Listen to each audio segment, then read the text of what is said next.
नमस्कार मैत्रिणींनो, तर आपण आज बनवणार आहे नगर पद्धतीने भेळ। तर त्याच्यासाठी आपण साहित्य घेतलेले मुरमुरे, शेव, चीज आणि गुळाचं पाणी केलेलं आहे मिक्स, कोथिंबीर घेतलेली कट करून, लिंबू आणि मिरची पावडर आहे, मसाला आहे हा, टोमॅटो, मटकी उकळून घेतलेली आहे, नमक आणि कांदा। तर आपण आता भेळ बनवूया।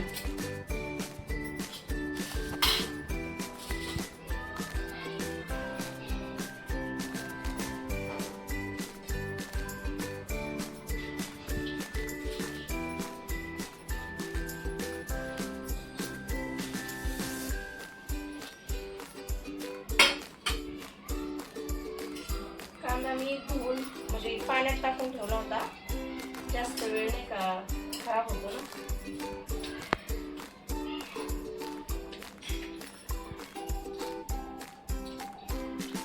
सगळ्यात शेवटला आपल्याला चिकनचं आणि गुळाचं पाणी घालायचंय।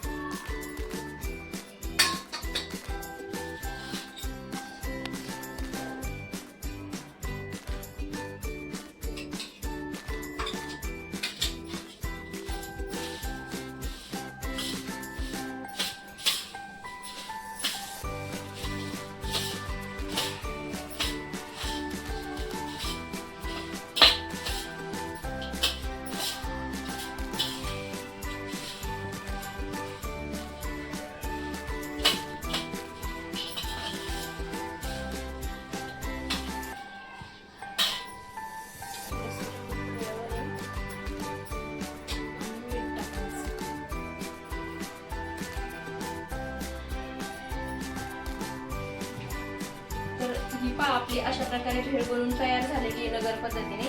तर मी आता टेस्ट करून बघणार आहे कशी झाली भेळ।